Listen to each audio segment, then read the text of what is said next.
काशी की भूमि जो अपने आप में जीव को सहज और सरल रूप में शिव की अखंड प्राप्ति करा देता है।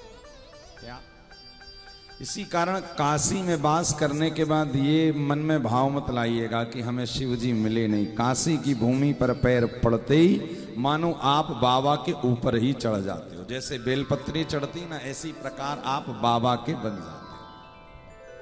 जैसे महादेव कभी अपने संग से पार्वती को नहीं अलग करते, उसी प्रकार महादेव कह रहे हैं जो काशी का वास कर लेता है वो कभी भी मेरे चित्त से फिर दूर नहीं जाता। आप चाहे कहीं के भी हों, 7 दिन बाद जब आप अपने घर जाएंगे उसके बाद भी 7 दिन का अनुभव कभी भूलिएगा मत। क्योंकि देखिए ये दुनिया है ना, माया के चक्कर में व्यक्ति भले भूल जाए, किंतु भगवान शिव नंदी से कह रहे हे नंदी जो काशी में वास कर लेता है। आप लोगों ने दर्शन किया ना काशी विश्वनाथ मंदिर में, ज्ञान वापी का जो कूप है उसके सामने आज भी वो नंदी विराजमान है। दर्शन किए आप लोगों ने? उन नंदी के नहीं किए, उनको नंदीश्वर कहा जाता है। कहते हैं वो प्रत्यक्ष नंदी आज भी उस भूमि पर विराजमान है और भोले बाबा की हर एक बात, बाबा को जो भी अपनी बात कहनी होती है काशी में, वो नंदी को सुनाते। तो जब आप उन नंदी का देखिए, अभी जो वर्तमान में आप बाबा विश्वनाथ का दर्शन कर रहे हैं, जो मंदिर देख रहे हैं, वो तो एक बहुत बड़ी शिव भक्ता हुई रानी अहिल्याबाई होलकर जी के द्वारा निर्मित वो मंदिर भी है और वो नर्मदेश्वर शिवलिंग वहां पर विराजमान। मध्य प्रदेश के इंदौर में जन्मी, फिर ग्वालियर में विवाह होने के बाद महारानी बनी। पति जब कम उम्र में छोड़कर चले गए तो रानी अहिल्याबाई होलकर ने शिव जी के ऊपर ही अपना संपूर्ण जीवन अर्पित कर दिया और हाथ में शिव जी लेकर घूमती थी, पता आपको, और लिखती थी हर एक आदेश के बाद में शंकर का आदेश। भारतवर्ष की भूमि पर आधे से ज्यादा शिवलिंगों की स्थापना रानी अहिल्याबाई होलकर के द्वारा की गई। बहुत अखंड शिव भक्ता थी, अपार जिनके अंदर शिव भक्ति थी।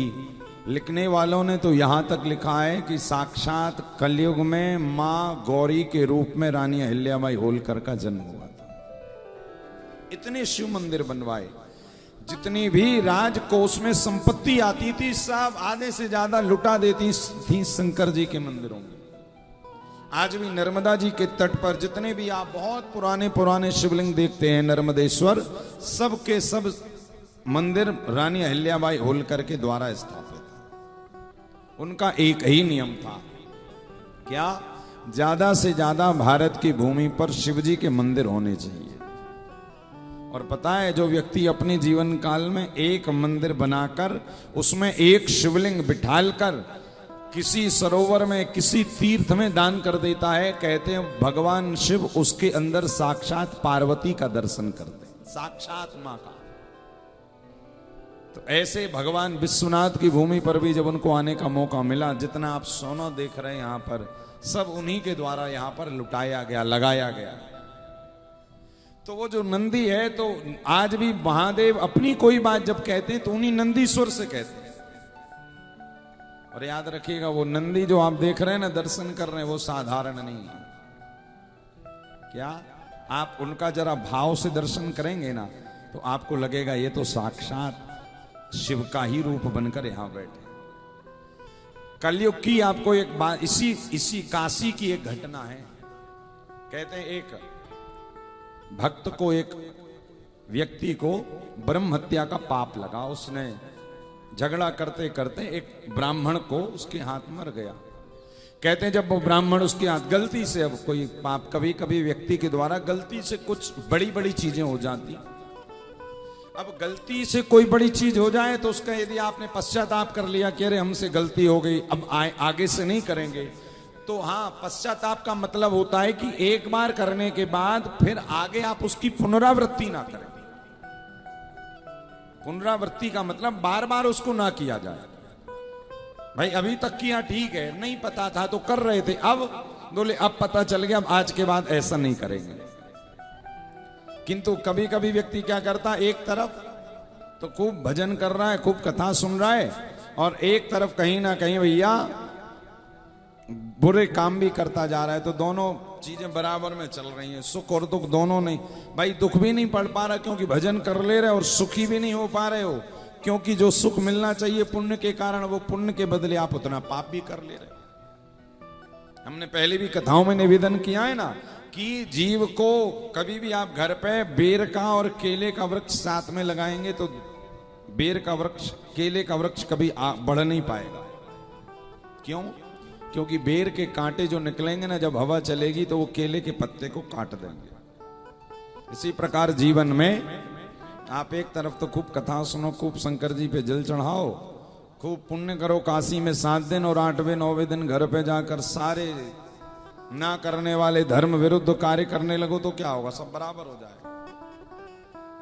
कहने का अभिप्राय, शास्त्र कह रहा है, धर्म कह रहा है कि व्यक्ति के द्वारा जब कोई गलत काम हो जाए तो उसके बाद गुरुजनों के, संत जनों की शरण में बैठकर उसको पता लग जाए कि हमसे गलती हुई है, तो उसके बाद वो भगवान से क्षमा मांग ले, प्रभु अब तक किया है अब नहीं करूंगा।